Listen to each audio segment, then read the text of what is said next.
Longwa Zaïko, c'est trop dire. Lola Mwana a Longwa Zaïko te. Lola Mwana a toujours mis ici en Zaïko. Ce qui n'a pas Longwa Zaïko, ngai moto na Longwa Zaïko. Donc, na on a l'obité na Longwa Zaïko, na za toujours na Zaïko. Raison, ton motif y a voyage na a on a katia à Dallas. Et comment qui? Donc, Zaï Pito, Madame Araïgo Bota. Fallait assister à la naissance à moi. Maman, où est-ce qu'il y a un confinement? Je suis moi ici en Vanda Boité. De monito créé un groupe au Moniwana. Ils allaient orchestre et la thé. Ils allaient ba musiciens autos à Dallas, to Kutani, to Sangani, to Zuma et Sika, to Beta Ranabiso. Donc, on a une vie d'avant pour eux. Mon venait aussi l'avant. Cimetière ba musicien oui mais ça pour les gens ba musicien au baya kayawa donc boule comme awa donc comme ko sala na bo excusez moi na le but que ça mabe na le but que na fait bon non mais ali eza réalité auto kutia carrière finir ma carrière ici dans le catch à Dallas je ne pense pas ma carrière et qui ndeti ba papa window ma carrière na et qui ndeti ba papa window donc na za musicien en tout cas musicien. Papa d'abord, papa to compter parce qu'il y a botinga yendinga salinga. Mais au moment de vivre na caché latin. Na zo kitsa za ikote mais eza émission photo ba vérité. Oh na zo na caché latin na zéro na za ikote.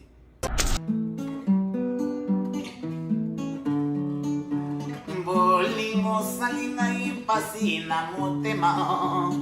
La mulozo kisinga potana molimungo. Oya le petit tumburi kosila kata yoko misinga ki wele na mokili ya sambego ngana yutu la kana kabolingo makila wa bose oda yoke ngana kandego basu seto ngana kona motema ngana maya misika mukaka seso kimoto yoli ngana.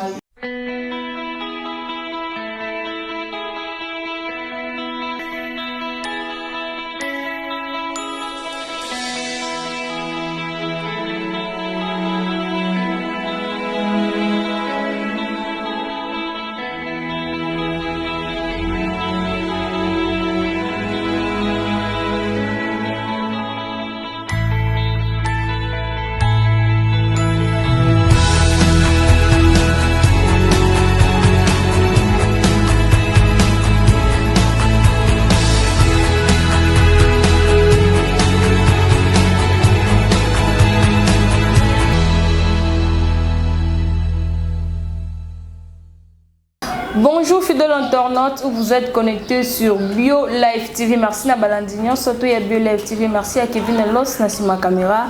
Merci à Danser les Is et montage. Merci à mon général Adjé Famakayabo. Tata Bilanga Bio, Nabina Dallas, mon Amsalaba Congolais, sponsor patron double bransard. Babiso Ngomba fraîche, tabac fraîche, nganga fraîche, épinard fraîche. Mon c'est parce qu'on a balinga à Dallas, ou pas mon général à Dallas.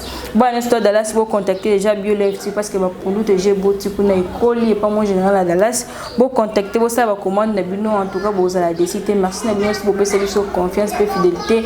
Yakolanda Bisso na Bio Live TV. Merci. Bah on surtout à Dallas.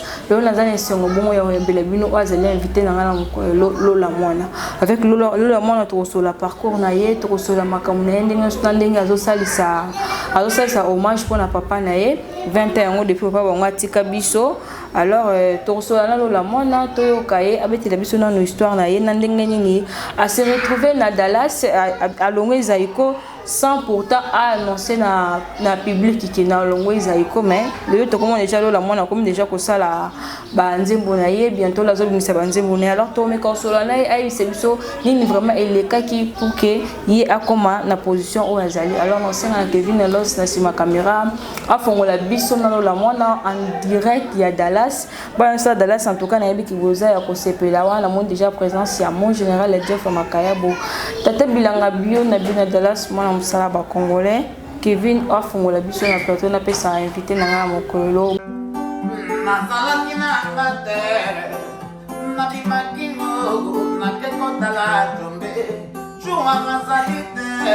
zokalakei na ye epai ya mongelose na kodeki malili royale Chombere towa yo mobali ya lilibali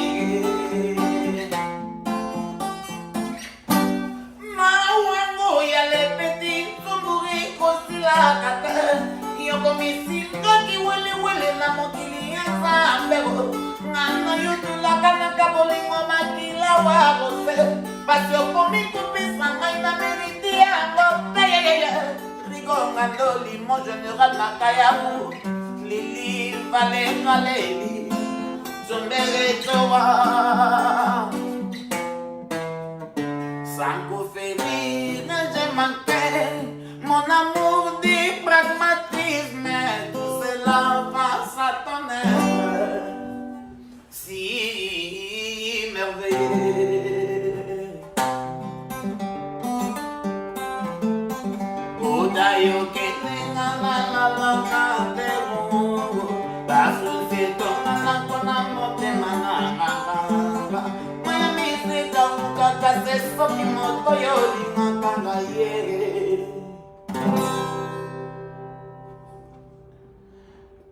Merci beaucoup donc Babi en direct Bio Live TV Bozola nalo la mwana donc basali na surprise baye na palais na kamwe na mwenga mon général aye na ba invité na ngai au bazalia wa na ba invité pe ya mimi bazalia wa boye baba moi après donc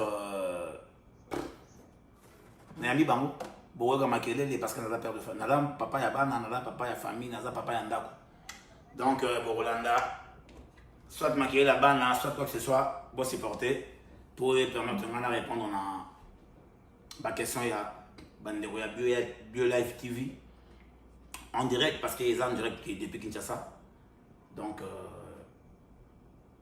nous après, dans ma question, et puis nous avons des bâtonnons, nous avons beauté, dans le monde entier, donc par-ci, par-là, donc Bambote et Ebélé, nous avons une banque sur Obo Vandi, nous avons été en direct Bio Live TV. Oui, vous avez des chaînes, bon, il y a Yemei, moi, je suis un africain, Bimba. Mon général Makaya Bobio na bio tata bilanga. Tokende soa. Yende. Les alara ni mouana. Donc je suis là pour vous, nazo là. La question est bonzenga pe na yo moko Kadija, bonjour rebelle. Donc je suis là donc na pesio maloba. Nazo la question na yo liboso. Bonjour Lola Mwana. Toza na songo koyamba na Bio Live TV pesa mbote na bato baolanda biso pesa mbote na famille mobimba o baza wana ebele pona kolanda biso na bafani na yo na Bio Live TV pesa bango mbote parce que to kota vraiment na mozindo ya émission na biso na mokolo na sujet na biso toza na ngona mokolo lelo o pesa mbote. On a d'abord coupé sur bonjour na nengo bana na bana yango liboso mais dis-moi au répéter en gros et puis na question sous bonjour na yo donc rebonjour bonzenga FBI Kadija oya biso ya Congo donc presse en ba biso ko sakani FBI ndele donc bonzenga da rolia donc arozo peut-être donc yango quoi santé ils a bien famille ils a bien bana ba bien maman a bien donc tout ça na tout bien et bambote ga nengo le bien na bana na yeme d'abord bio na bio tata bilamba mon général Makaya Bambote Siko Zwami président Kajeri Yombo Mobali ya Pembe le géant Bambote Siko Zwami Shadow Kuba Bambote Siko Zwami Edi Kabuya Bambote Siko Zwami Patrick Louye mon manager Bambote Siko Zwami Mama Rima Mondele Bambote Nabino président Rafingindo na équipe Mobimba ya Congo Promo Bambote Nabino Babi le pétrolier Kumaluta Jubé en direct naturel, Bambote na oya.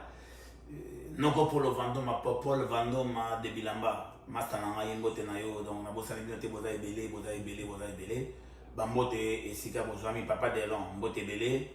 Donc nazali wana en direct Bio Live TV pour répondre à ma question ya bandeko oyo balingaki lelo ba ya ma chaîne na bango. Pour moi c'est un plaisir pour permettre à Bena le vacances au Maramsou ce Manazangaki pour expliquer na ba téléspectateurs ou bien bah fanatiques et alors la moi en direct Voilà la mwana baza vraiment na posa bayebaki elola mwana et puis obetela biso un peu carrière parcours musical na yo osalaki yango ndenge nini omekana koyebisa biso vraiment moke mpona bato bolanda biso bameka mpe kose référent encore na lola mwana.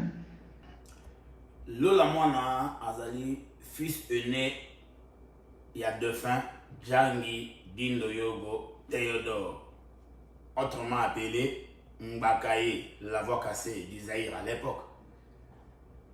Donc, dans moi, il y a Liboso, il y a Dauphin Dindo Yogo, Jangi Théodore, et il y a Dauphin Charlotte et Moka Bangwaso. Dans la famille, il y a 10, au Malaza est né, Moko Kufa, tout le monde 9. Dans 9, donc on a dit ça, ça va à 3. Nambaï 4, 5 va en France. Non, 5, 4 va en France, moi je vais en Afrique du Sud.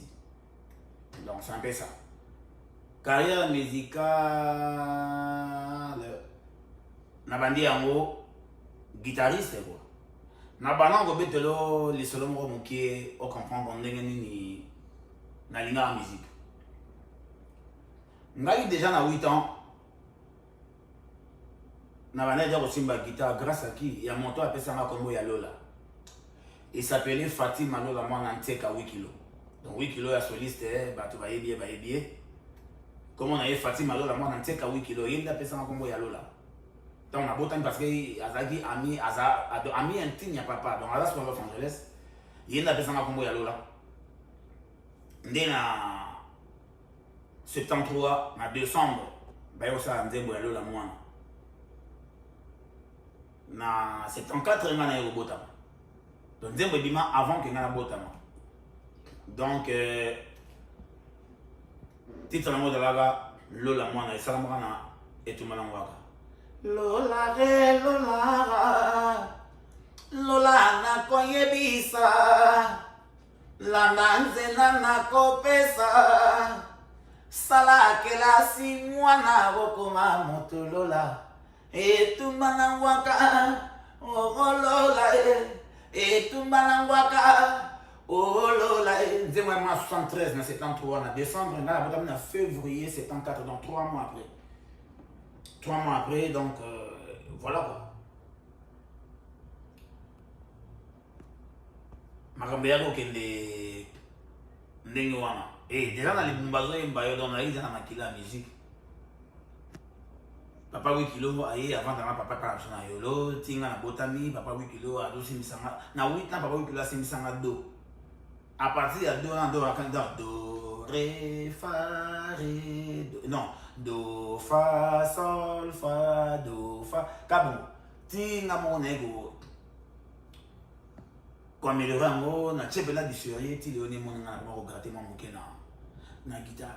Alors là na bani ban chic na ban chic déjà ti na école primaire na habitude surtout dans la récréation na betara mbonda toto na yemba papa tanga na internat déjà na ba na internat na première primaire na kimwenza. Natanga ba Shadokuba, natanga na ba bienvenue de la messe na kimwenza. Au bazar na Dallas bato na ngai. Donc tango to comment dirais-je, na kei banchik déjà na ba âge wana na yemba na ba chorale. Alors, là na gisantu ndesi ko na à partir de ma première solo na ba nza boyeko la moi guitare na yemba ça rappelle déjà na chorale. Alors, les solos morceaux qu'est-ce que s'est passé? Zaiko Panzani. Famille Adé Kolomboka. Famille Adé Bagé, c'est famille Adé. Machette qui Angola. Kataye, machette qui Angola. Zaiko Batikali na Ebaka, papa Betali solo na ti et même alors Betali solo même ti avant Koufa. Président Jossar alors na e yoko. On va pas rien. Maintenant c'est tout va. Bakay bon. Toi, tu es avancement, toi, tu es en sopoto. Papa est ici, où est Zaiko? Quand tu es dans Colombo, quand tu es Zaiko, tu es un musicien, tu es un bêta. Président de ça, la sûreté. Les gens qui ont dit déjà, mon président de ça, tout n'est pas bon, on a bêta là. À la sûreté. nga na mona ndenge papa leki nanga badamo baosala barep na se ya nzete na biso ya manga epa na biso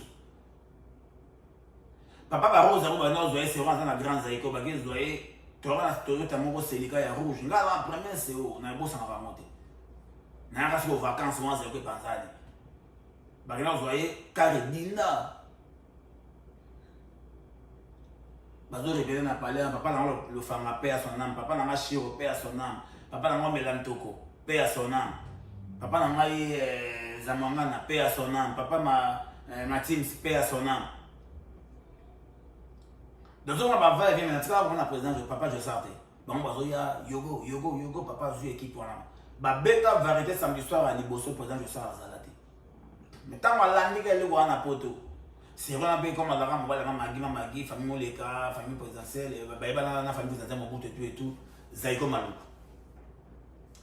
maluku premier sorti wa bifiki na bifiki qui pointe ba femme nanga bola nangai Mbota Simo excusez-moi, Mbota Simo a surveillé dans l'école, dans la première CO. Ali Bissanga qui s'entoure, ils ont m'abonné quand. Na évité sur comment on va puis tout et tout, donc voilà. Na coopéré dans la surveillance. Na évité dans la urgence pour na qui n'est aussi mbatté, il faut na kende. Bah série on a là qui aux moins 3 sardines ou des ça on va sucre et moi va savon petit surveillant, là qui s'entoure tikio. Surveillant libéré na sotami récolte. Samedi on a dans bis.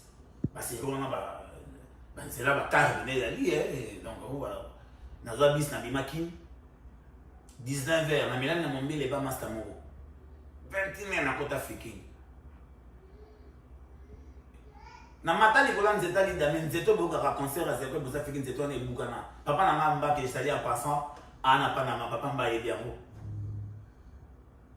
tu savais kuna général makaye bolobi na ferme kuna papa mba abengaki na pasaki général babengaki na papa na ngaki dodolé donc général là l'émission yé moka comprendre na matanze te wana babeta tant ka shira bimi na nzela mambo no nzela mawage kosala ngai na motema nanga nalali na butu nga moko nga bandi kolela nga naleli bongo général makaya bungai moko mawa na bisio tant que je suis à Bandi.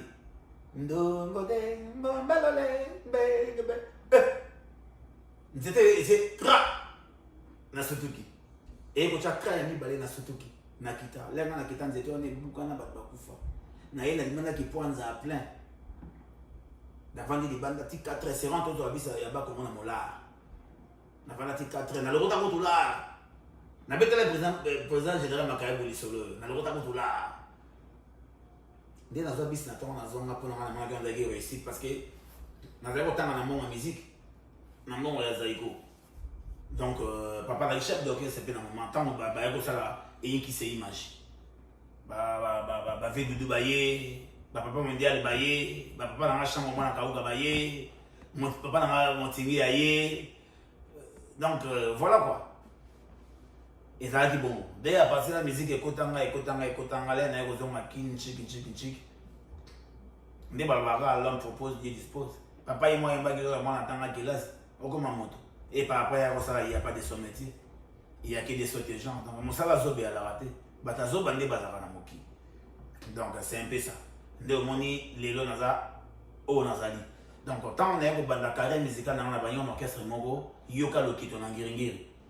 Pour nous on va se poser la question là yo na les gars moi briefing pour comprendre kaka ndé na dans la musique alors na baina yoka le kito bassiste tu dois na massa na mo John Ambongo John na Bob le comme journaliste écrivain et puis à ça na chaîne mo waza journaliste na radio mais avant ça na TVS mais c'est qu'on a évité mais du moins à journaliste tu as dit deux bassistes to kabolaka et par après mon collègue ça y kobela na on va en parler mais ça monte tanga na ye na nsanga leto banini humanité tout ça masmamba courant koko sia c'est azana Paris que je sali en passant na famille c'est mobimba yem d'abord mon maman OK c'est on a rigini tout à fait chic parce que ba na rigini na kutaba kikonda comme soliste grand frère de moi chanter Titiao tout c'est bon quelque chose de comme ça na quelque qu'on appelle bassiste na mané pe oyemba na mané bassiste tu es dans le dernier les bassistes qui mis dans un sur oyemba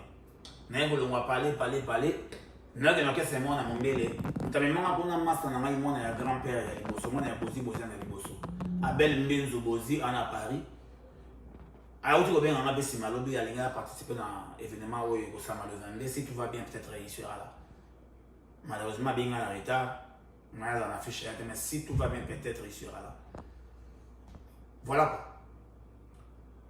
toke kuna bassiste naye koma kuna nakuta Shaingenge nakuta Zulema nakuta Zoebela nakuta Mbuta Bass oyo to représenter na le 22 na anniversaire na 20e anniversaire à mon papa donc moi bato ebele na toka na soliste moko Ogi Solo na oyo nakenda na oyo tokende na zaiko te Ogi moto wana oyo akoma lelo soliste principal ya Magic System ngedo de sede na kala ko tu makito nyangere angera moda beta beat wana boyoka wana ala soliste na biso tant que tu vas travailler mokolo kaka non tu dois travailler tu dis ba grand chanteur mais ba correction na nga ba ko sepela na ngo ba correction na nga ba ko sepela na ngo et mokolo na gi ba ko ndima ke na ko ma chanteur et c'était les jours oyo papa na ma King Kester mené qui se repose en paix là où il est aiko ça l'appelle na Zoebe là aiko ça appelle na Mbuta Bass ba ko ke Shaipe BCB ça la qui appelle aiko ke biso to tigali wana ngana Zulema tu es que Braza partir à Braza tu es kabana ba Zulema ti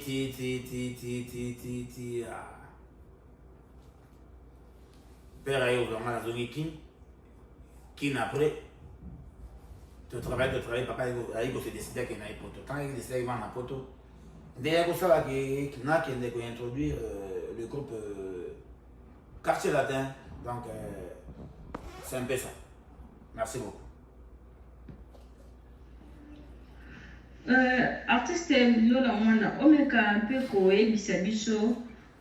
Oso oye sabiso na papa na yo, histoire papa na yo mamuke, et puis obi mbele biso banzembo na ye, o vraiment et marqué yo plus dans qui vivant. Na ba fan na ye pe bazolanda biso ba sepela na kati ya Bio Life TV. Merci beaucoup na question na yo. FBI Presse Nationale Congo. Papa a botami Nalokutu, précisément à l'Israël, dans l'Équateur. Papa a botami le 31 décembre 1955 à Koufina 2000, le mois d'août, dans le 22 août 2000. L'école primaire à Salian, na Boyange, dans les salades, na Boyange, Biango. Même excellence na biso sa kombi a ebiango poza ngombe a ebi que papa botama a epito a sali l'école primaire na boyang et puis a continuer ba reste habitude na na kin na collège Albert Premier au collège au le collège Boboto donc ils allaient dans Albert Premier si je ne me trompe pas c'était un peu ça et a bandi carrière musicale na un orchestre Maki ezalaki orchestre moko ya yolo ya quartier oyo ezalaki dirigé na bavia ya yolo ezalaki ebele Maki après etumba na ngwaka oyo ezalaki orchestre na ye moko na etumba na ngwaka nde esika ata kosala nzembo na tembo ya lola nakoyebisa wana nzembo oyo ependa ebimisa esala succès ebandaki na Maki ntango alongwa ayebisa ngo na etumba na ngwaka tant que yaki susu mobolo babeba ya producteur na ye yaki osimba te apasali mwa batang na ye mpe na kosakosa abeta mpe na bakosakosa bakasa bainterprétation après kosakosa papa ye viva na viva asali banzembo lokola bakeni ya bolingo asali banzembo lokola basinanduku asali banzembo lokola nautaki koyoka ngo lobe epai général Makayabu pani molema tema ngana wiyo adio bata viva bayebi yango et tant que le viva ba ko créer Langa Stars au ba les 7 patrons donc sur l'histoire oui bango Langa Stars c'est moi avec la souvenir la vie parce que c'est mon ça ils ont une année ou 2 ans quand même ensemble 1 ou 2 ans Dans une date précise, mais il y a 1 ou 2 ans. Il y a des papas, ça y est, des ans, là, on a starté. Ndé a eu que les aïkos. Les aïkos, on est pendant les cigares, dis-moi, va t'en aller, belé, avant ti. Aïe, le mosaïko, Sani Mouakaye, jusqu'à sa mort. Alors, na côté Tali Banzembo, papa Sali Banzembo, belé, on a linga. Mais dans Nzembo, le rôle a mon qu'il est changé. Et dans Nzembo, oh, il y a aussi la Kosilate. Parce que moi, à chaque fois, mon qu'il est changé, peu quoi. Tu es un président Kasavubo, tu es un Mobutu, tu es un président Kabila, tu es un Joseph Kabila, et nous sommes aujourd'hui avec le président Fatih Béton. Ils ont changé, le président Fatih a été mon soeur Royapé. Et ça a on doit comprendre. Tu bandes qui a sida, oh Ebola, oh Bolo, tu as un coronavirus. Donc mon qui est de changer kaka. On doit comprendre. Donc les gens nous ont dit moi ne dis là surtout que il y a un est réconfortant parce que par le bas moi on a des bosota là comme combat na yo si mana yo plutôt. Aux gens Bali nous avons les marani na été. Nous encore bami na yo na pour le moi le baba bon maïnde ba dio moi il voit tellement que la chair ba seli yango o ba ko sela. Mais tant on doit avoir vivant pour le moi les mine na passer puis pour faire là. Et à un moment donné, on est dans la moto, on a ça, on a ça. T'as commencé à 100% dépend de la bande de Konanga, mais avec le fait que on a ça là, des choses là, en direct, naturel. Comme pour tout le il y a un bébé qui a mouqué. Natango bakoko babiso bazala kanase. Natango bakoko babiso bazala kanase. Natuelingo bande kokaye bakaka tandeleko alobaka tandeleko mokilingo yo eko baluka haye baka tandeleko mabeleko yo eko lingama poto popota bana pe bakobota pe bakokolisa diere président Fatiraye moyago mokili changero oye mon général Makaya pour bien na bien la alléluia. Na politicien te pose ma bête. Et ça version dans ça il m'a changé. Donc les langues de changer président Fatih aye on na chebo. Donc bon comprendre ça dans cadre. Là ça na mai. Politicien te donc bravo yango là dedans. Et ça en direct. Et ça en direct, donc on a dans la WhatsApp, il y a dans la WhatsApp, et donc ça que appelle les autres côtés moi là. Maman Kadija, bandela question na yo pour y passer en direct, appelle les côtés. Voilà, c'est là moi na fait sur position pe période aux aki na na quartier na kasi ya quartier latin banze bonini vraiment oyo yeba ki wa vocal au salaki avant que okoma na Zaiko et puis au sélection pe sur ba vocal au salaki na Zaiko. Tant on voit qui quartier la toko maki na Zaiko parce que équipe technique mo bimba Bel TV bazolanda yo na baboni na studio ya Bel TV to fesipe mbote na orchestre na yo mo bimba kuna na kati ya Dallas o sélection ba vocal kaka ndenge ezalaka po to comprendre. Ouais, bah t'es pour comprendre ça en direct, toujours ça dans vos André WhatsApp. Donc appelle, écoute une question pour aller mon SNMR à répondre plutôt mon tour dans la Nganaye, quartier latin en 99, non 99, non 98, en 98. 98, dans le mois quartier latin, en 2004. La vidéo pour le quartier latin, ils ont belé, on a ça là. Sala moyo zamba lingi bomo mita moyo awo baloli kazaka popo yebiso na yo libulu molai moya kuki mezatere vraiment ezama fungola livre na yo ya riswa oko serapile moto basala ke yo zala ezama etumuna yo na la bio kozala kaseko sima général Makaya bu malanga ngombe Papa Nalobaka motema nga ya moto pasi nayeba pesa na yo soki okoka koasime yango janolo matakiza timanga ya nike kuba na shiko tumba kikitsanga nigo mazameki na bisoka na nugato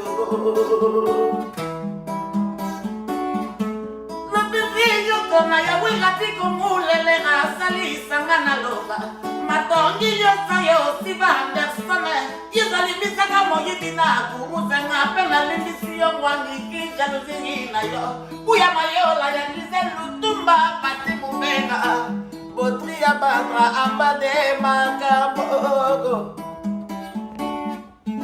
aimeluka mwanda mwana bozenga pour comprendre. Alors, surtout il y a un côté Zaïko Ndengotuni wana. Le côté m'a bien Zaïko dans sa livre vraiment pas grande chose. Tant qu'on a Zaïko album al bosso avec album rencontre. Sauf qu'il y a des réseaux sociaux betika ba lola mwana rencontre au monde nze mwana ezali. Et puis rencontre moi nze mwana ezali titre na c'est pour toi. Na imbela ngo directeur de cabinet Zaïko qui répond au nom de Égide de Fer.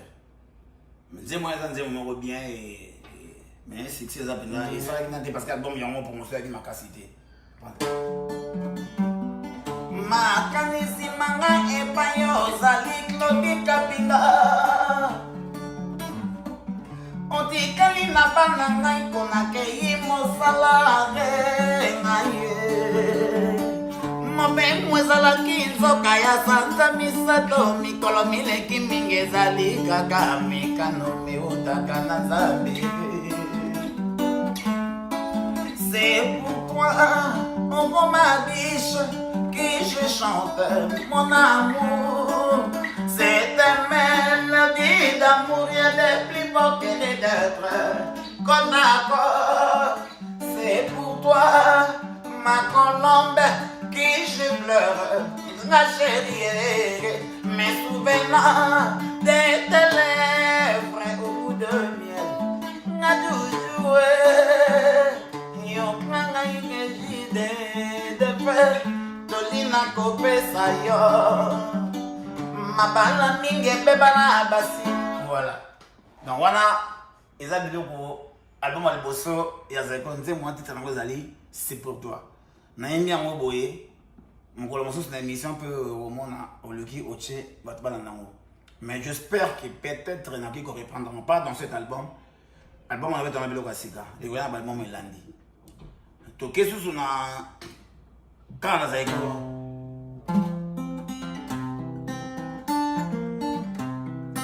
oza album de tout ça sikoyo save ngana za iko na imbika 2 albums. Na album ya Vimba bonga na yembati na talabati na talaba déplacement tant on a kozonga basi basala bango lettre ko sala remix ni mona parcelle ba clip na yembati ngana yembika kana rencontre puis na yemba susu na album ba zo ça ya save na yembi nze mo kozanga kadi bongo yi zanga ba kilubakati ngam na za peut-être l'idée na za l'idée que tu ya nzembo wana et là nzembo mo to yembeli l'honorable Alita Chamala, papa social. Président Yembeli Nze Momozali wana Alita Chamala wani. Donc on a ça là vocalement on a kati on a norbete la yango. Nanyo kwa mimi na bolingo e payalita nanzi yangai kimya Chamala wani ni melangai epai na yo papa ngana suki makolo ya libala na biso batemwe bazalaki kanda mikobi amunichi manga tuzinzi zake zojokuku itumanaja ekai DJ Frank na shetemba weza vocal na sala kina save o eza album ebimi ya zekwa sima sokola ndiango okoyoka. Donc question na yo yango wana na répondre. Donc on a évité ce qui comment dirais-je ce qui question mosusu ezali. Donc nazolanda oka mama bazolanda biso ba fan na yo ba monika ba mo kilo la mona a se retrouver na Dallas Au fait, ça, au la annonce, moi, que non, aux olongwa, bah, mon le tout le monde peut, il peut commencer à la base pour là. Alors, au fait, c'est mission non vraiment, mais c'est mission non le solo, raison, il nous a qui wana, et ça, là, qui que yo, olongwa, kambala, mon corps, ok, de Dallas. Ouais, donc, d'abord, on a rectifié mon qui. Kolongwa Zaïko, c'est trop dire. Lola Mwana, Alongwa Zaïko te. Lola Mwana, Aza toujours mis ici en Zaïko.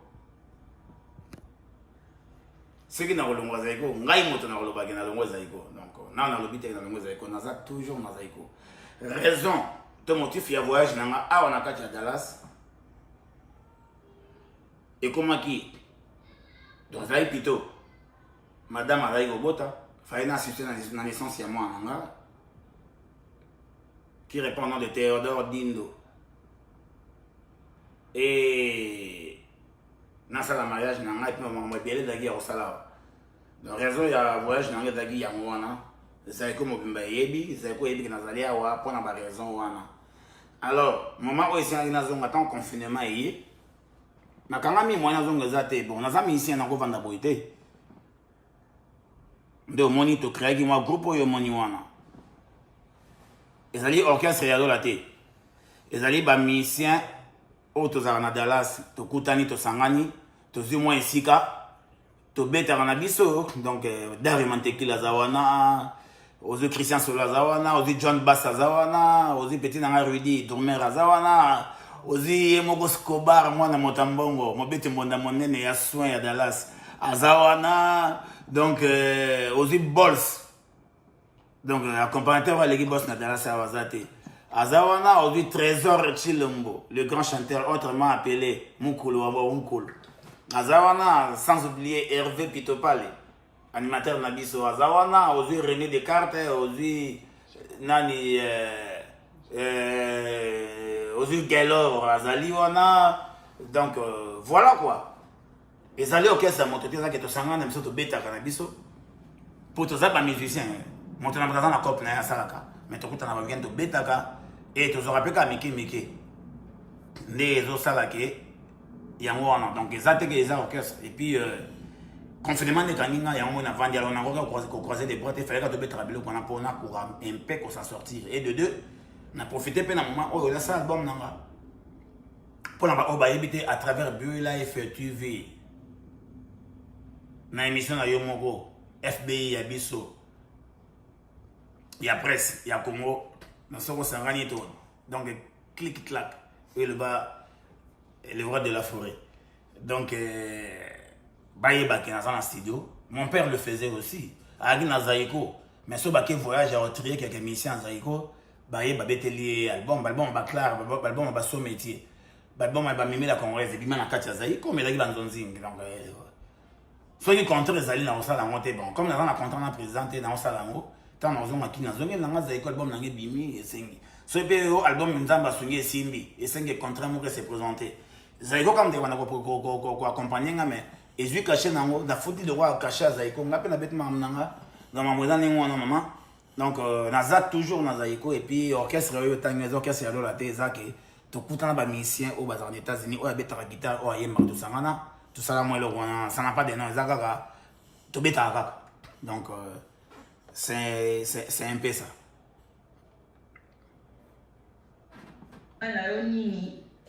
Kumbe bafana yo nini oyo bazolanda biso na moment oyo bayeba bafana yo parce que toyebi te poto ezalaka cimetière ya bastar mais lo tomoni yo oke Dallas est ce que okende okufa loka bamusicien mosusu nde bakendaka bakufaka bien okobomba okobimisa makambo ya sika ya kitoko mpona bafani na yo ndenge oza sur na Zaïko te oke oza na Dallas.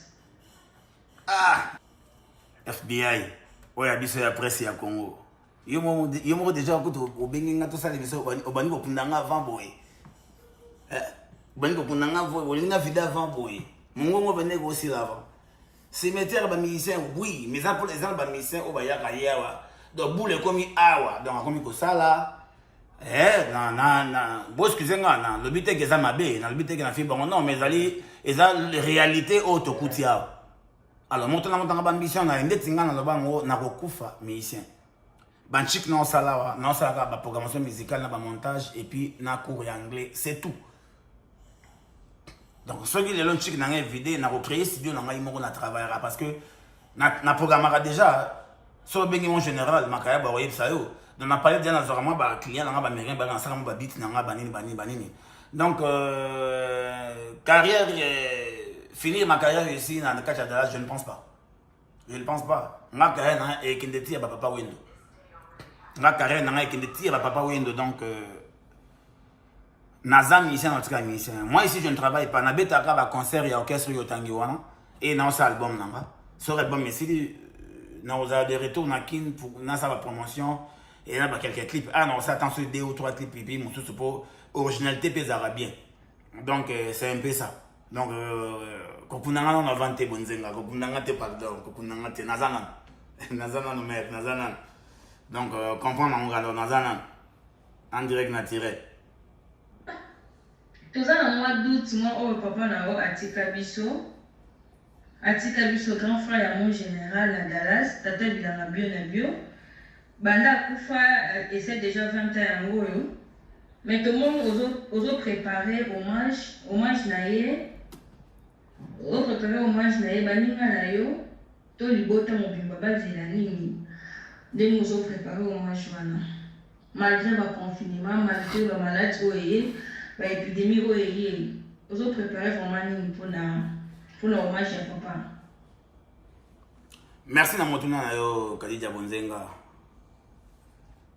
Pour le hommage à papa, nous avons tout à l'heure, papa Koufa le 22 août 2000, le 22 août 2020, où il a 20 ans. Donc, et là, vous allez que tout ça, l'événement, le 22 août, pour nous honorer. Ils ont Irving. Bon, ça, le mot, il y a pas d'absolu de long. Ils ont Irving, ils ont quartier, ils ont quartier Dallas. On a invité bon chez Lamputo, on a Babindombe.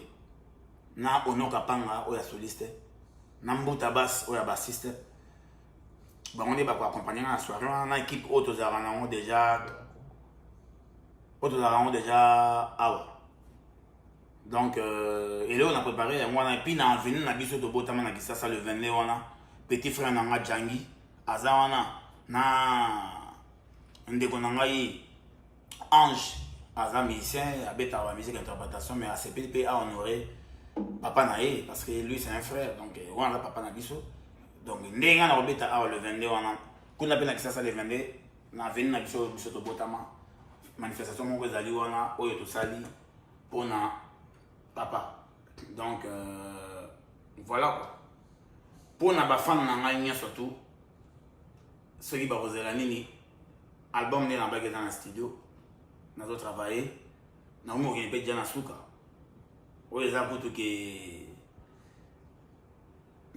fait des dédiés na PDG à Bio Life TV. Tata Bilanga Bio na Bio. Mossali est africain. Nous avons bien africain. Parce que là, il y a des affaires, mais il y a des Ivoiriens, il y a des Togolais, il y a des Ghanéens, il y a des Bissombo, il y a Congo, Brazza. Il y a presque l'Afrique. Donc c'est un peu ça. Donc il y a des gens qui ont été Congo. Il y a des gens qui ont été dédiés, il y a des gens qui ont été Kajeri Niembo.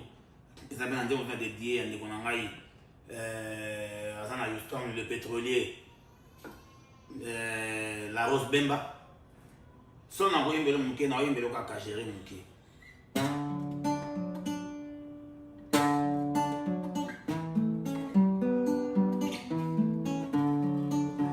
bolingo salinga ipasi na motema lamulozo kisinga pota na molimungo ngaya wana zaliko wa papa ye kajeri yo kalola na yo rakulela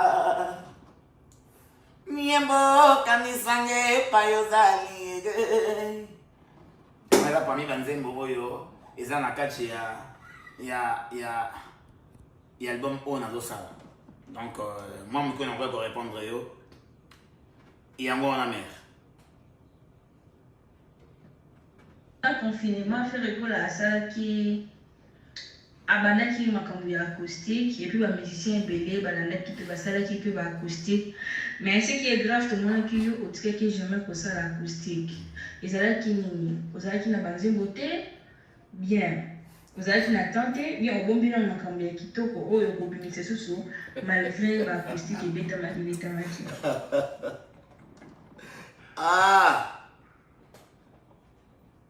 Bunzenga, point on t'a une affaire. Tandis que va faire égale à ça, qui n'a pas. Voilà, oui, bateau mon sous, on t'a une affaire. Point ni. Na c'est pelé pour Asa Jésus de Lyon, ça va grand chanteur Yamboka. Donc, talaga. J'appelle mon galo, ça ne vit pas les boyers. Ils ont commis un zomboboyer. Obozani ke pisque ngana linga kayo mingi. Bagene ba bete me wana na binga ke ya binga ngai grand chanteur ngai sagaye. Yoza Jésus de Lyon. Habit ba blo ba ngapse talaga Yesu. Ba se compare na iti. Na c'est bien le montagne parce qu'il y a un grand chanteur Yamboka. Mais je te dirais ceci. Acoustique c'est bien beau. Et puis, Nazaré nous concentrer dans Marambo établi le 22 août pour l'anniversaire de papa. Et ce qu'on a fait concert, on a 4 à 5 jours après, maximum une semaine, aux Ozoa acoustique Nanga. Aux Ozoa acoustique Nanga, avant que l'image à concert Bima, on a d'abord acoustique Nanga. Na fingi bande côté, na manqué bande ko respecté. Et là, de mon côté, bah ça va grand musicien, bah grand chanteur, bah bien sûr va salir acoustique na bango. Mais tant que je parler sur ma soirée acoustique. Acoustique bah un restaurant côté. Acoustique ça ka la capella, ça ka la live. Donc au vandi na guitare na yo, au beti yango, au laxi batala na yo, mon kileta le mon balango. Mais oh ya kozonga na sima, o keso na studio ba mixer ba sali ba bongisi, moi na so acoustique. Acoustique de la saratala ya musicien. Donc guitariste c'est un mazabet acoustique, ça arrive la guitare na bien chanter tant vous avez déjà bien. Na la biteke ba sali mabe, ça bien. Na la biteke dans komisi ya non, mais acoustique ya ngai ozo. Père allait nanga bilo de la zone na ngai na kati ya Paris, papa na ngamba de makambazo na ngai. Bozo acoustique live non traité dans studio, non na ideni na roloba. Accompagnateur à revendre, on a kaka na mbonda. Ngana koyemba kaka na nzete. Na ngana opesa rythmique na nzete, batteur azobeta battement, accompagnateur azobeta accompagnement. Na ndenge na travail na et je ferai que chanter avec mes deux bois na maboko. Et vous allez non mixer. Et vous allez comprendre. Namoni acoustique a bien, vous allez yango. Bah ça dit bien, ça bien. Mais pour nanga acoustique a bien, et c'est à la live. Et c'est à na côté studio na yemi, na yé na sali image non. Nga ba rocha wana ne na sala wana. Peut-être image ne ba tretala. Na image ne na rocha mo effet, mais banzen bo, ba espère ba ali ba connaisseur ba ali ba comprendre que et kozala ndenge wana. Pour la banzembo, mon père a composé combien de chansons, combien d'albums boni au Yougoslavie. Nga au moins, oui. Dans ce album, il y a faire à Sylvie et Simbagité. Si vous avez un album, vous avez un titre, vous avez un titre. Mais dis-moi, Robert Bassem Béali, pragmatisme, on a une émission à Ezali. Donc, quand Denzembo, on a fait un voyage, on a fait un balai à Papa, ça, il a fait acoustique. Donc, Banzembo, tu m'as manqué. Congo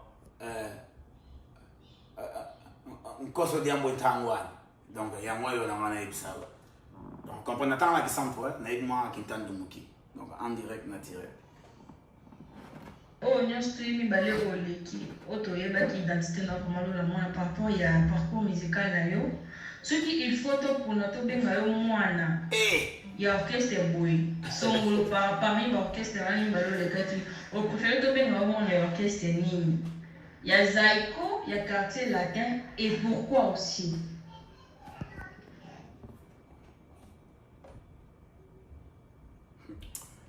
Bonzenga yo qui est FBI yango ya biso ya presse à Congo donc on a musicien vraiment question ni yo poser ngai.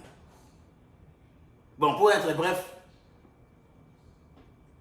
nani mo poser ma question il y a des groupes ya minene ya Congo ngana leki soki na kozala mwana eza na Zaiko parce que natangi na mbongo Zaiko mon père fit l'ancien chef de groupe, chef d'orchestre, il y a Zaiko. Tant que papa a dit Zaiko, on a dit dans la primaire. Tant que papa comme chef d'orchestre à Zaiko, on a commis dans la secondaire, dans la humanité. Donc, Zaiko, on a Zamouana. Dans le quartier latin, on a déjà dans la travail. Donc, on a école Moussous. Donc, moi, on a Zaiko. Mais on a les musiques dans le quartier latin. Papa d'abord, papa to compté parce qu'il y a Botinga, Yendinga, Salinga. Mais on a vivre dans le quartier latin. On a d'autres qui sont Zaiko, mais ils ont une émission photo de la vérité. On a besoin dans le quartier latin, on a Zaiko. On a besoin dans le quartier latin, on a Zaiko.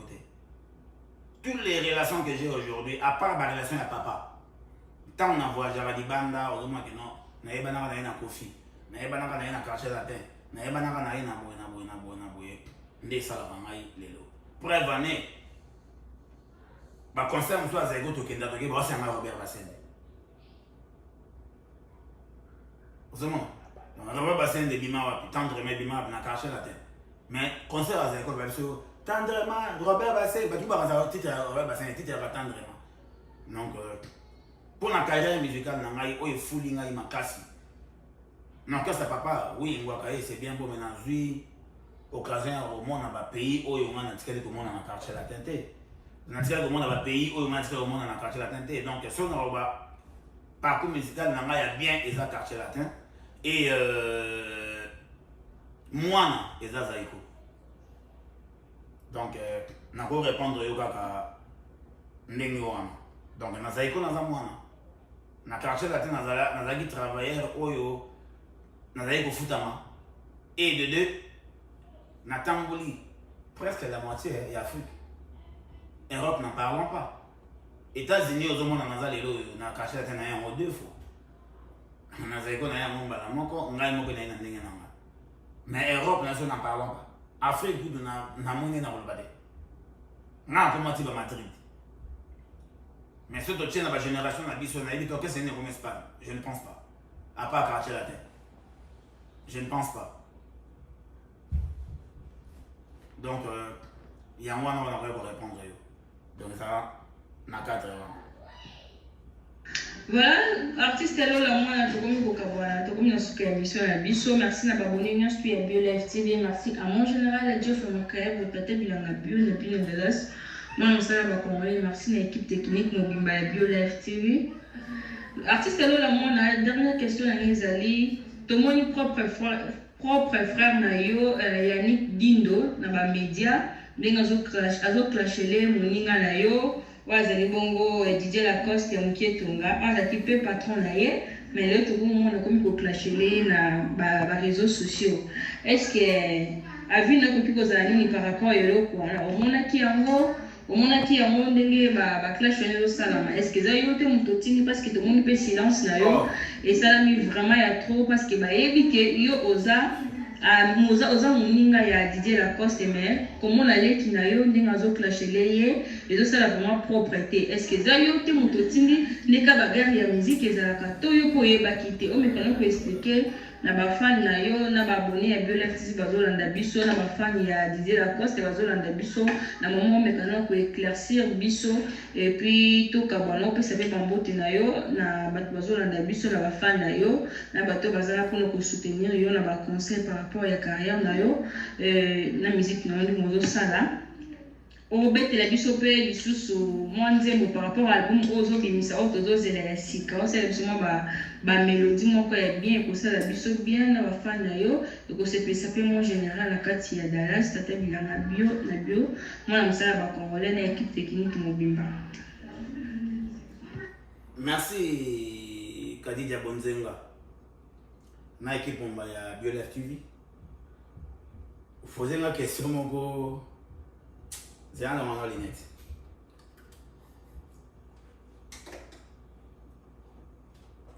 Na bani ko remercier d'abord. Bato nanga nyon surtout parce que c'est ngango et puis ça on comment logique. Et après na ko répondre yo na question oyo wuti ko tunanga.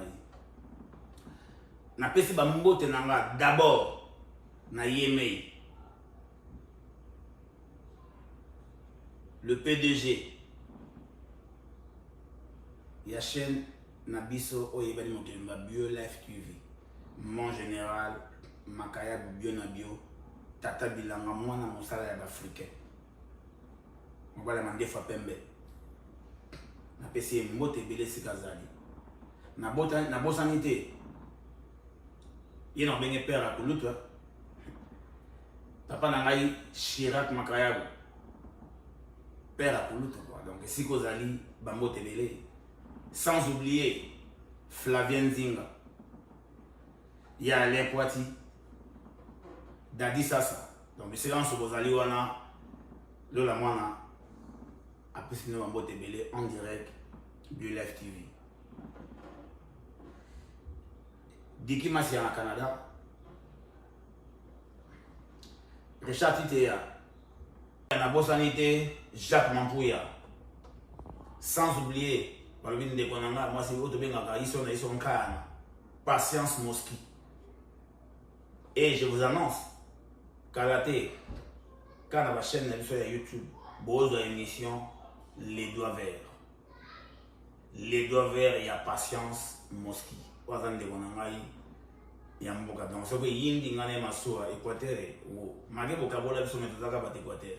Ils sont là. Donc, les doigts verts, il y a Patience Mosqui.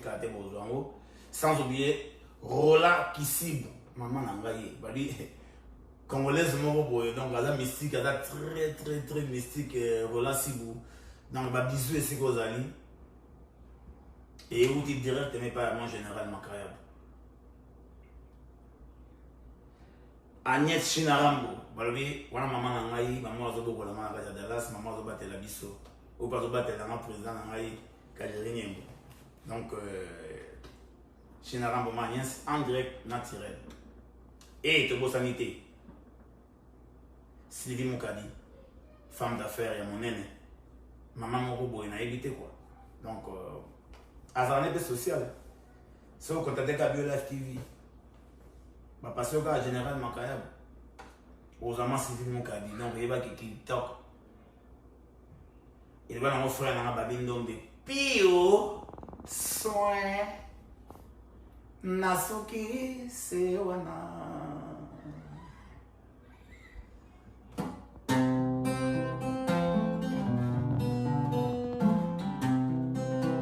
Yaman moye boyo, mama laza iwaze. Mailo, oyonze mongelengi souvenir ya basusi nangai katina moterema. Yango likambo nini na sali na kompondela yongo limisanga. Merci na balandi so balandi biso en direct Bio Live TV. Merci na yeme mon général Makaya Mutata Bilanga Bio Mosali. Moi, je suis africain, et Nayomei, Bonzenga Kadija. Je suis la blog, et je pour la promotion de l'artiste Nabino. Bien, il y a occasion de la chaîne. Donc, je suis là pour vous. Au lieu de contacter Bio Live TV pour rejoindre Lola Mwana. Encore une fois, merci à mon général Makayabo. Merci à l'Union sur Rolanda. Ceux qui ont des questions, les alliés, vous baignez Bio Live TV, vous posez, à cause de la pour répondre bien. En direct, naturel. Merci beaucoup. Voilà, fidèle internaute, comme une soka émission Nabiso, merci na artiste Nabiso Lola Mwana pour na temps ou à disposer qui pour Nabiso. Merci na libota na Emo Bimba, merci à mon général Jeff Makayabo, Tata Bilanga Bio na Dallas, mon amsala ba congolais. Merci à Kevin Alonso na Sima Caméra. Merci à Darcel Ize na montage. Merci na Binonio Sotobolina Kadija Bonzenga, la FBI de la presse congolaise. Merci na famille Mobimba, famille Bonzenga. Merci na Binonio Sotobozalawana Ebele pour na Kolanda Biso. Merci na famille Makayabo, Tantine Gisèle Makayabo depuis Paris. Merci à Yavik Makayabo depuis Paris. Balandi Monene et Bio Live TV. Merci na Binonio Soto, ngala Binonio Tokutani. À la prochaine occasion. Bye bye.